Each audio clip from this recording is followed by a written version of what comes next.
So for this afternoon, I will be discussing to you the notes receivable in chapter 6. So we already had the overview of this topic last week.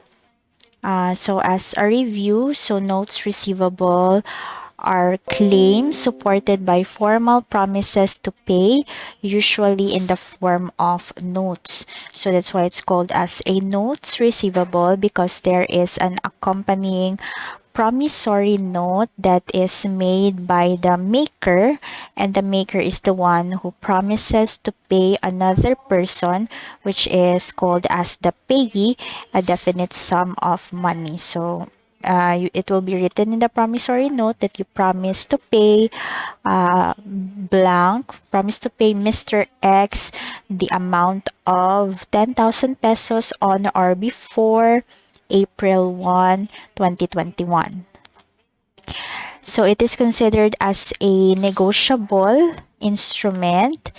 So the promissory note is a negotiable promissory note, which is an unconditional promise in writing made by one person to another, signed by the maker engaging to pay on demand or at a fixed determinable future time a sum certain in money to order or to bearer.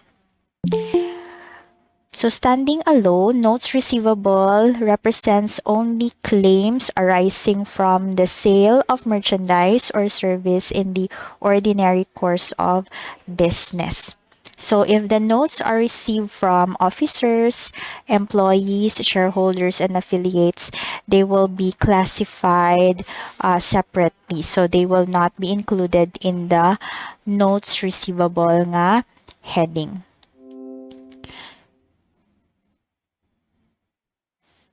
Then we have the dishonored notes. So if the promissory note matures and it is not paid by the maker, it is considered as dishonored. So the dishonored note shall be removed from the notes receivable and will be transferred to accounts receivable on the ground that the overdue note has already lost part of its status as a negotiable instrument and now becomes an ordinary claim against the maker. And what should you include when you debit the accounts receivable and credit the notes receivable? So the debit to accounts receivable will include the face amount, the interest, and other charges. How do we measure the receivables, the notes receivable? So initial measurement of the notes receivable would be at present value, which would be the sum of all the future cash flows discounted using the prevailing market rate of interest for similar notes. So when we say present value, this means that we are using the present value factor. So the prevailing market rate of interest here is the effective interest rate.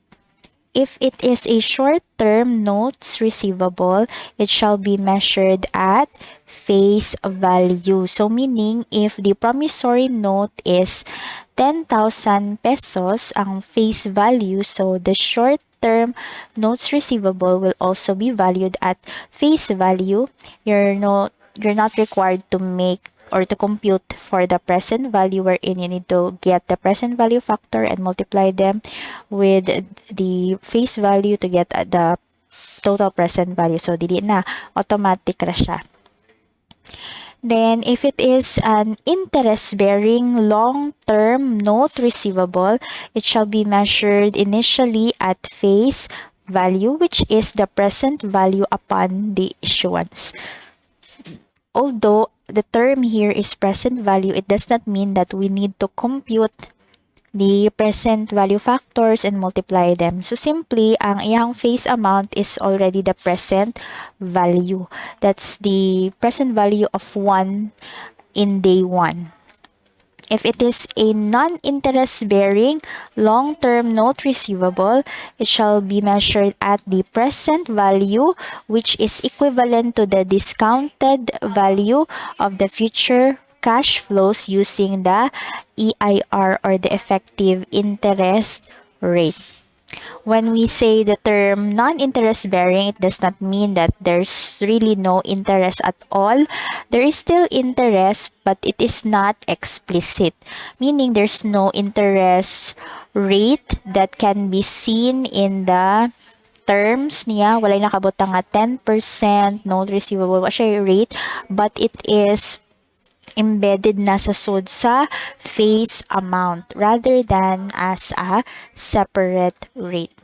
Subsequently, long-term notes receivable shall be measured at amortized cost, which will be computed as the sum of the initial measurement of the notes receivable, then deduct any principal payment if na ay mga mabayaran from the principal, whether installment ba na siya or naadjay tigi-tigi, depende sa paying capacity sa maker. What if na siya money? So, yang alam-alam mo. Add or minus any cumulative amortization of any difference between the initial carrying amount and the principal maturity amount, and deduct the impairment loss or the uncollectibility. So that would be your amortized cost. If it is non-interest bearing, so there are two ways on how to compute for the amortized cost. The first one is present value plus the amortization of the discount, or it could be face value minus an amortized unearned interest income. Okay, so that would be it's either this one or you use this one, they will still arrive with the same answer. If you like this video, don't forget to click like, subscribe, and hit the notification bell to be updated with the latest video lessons. Thank you for watching.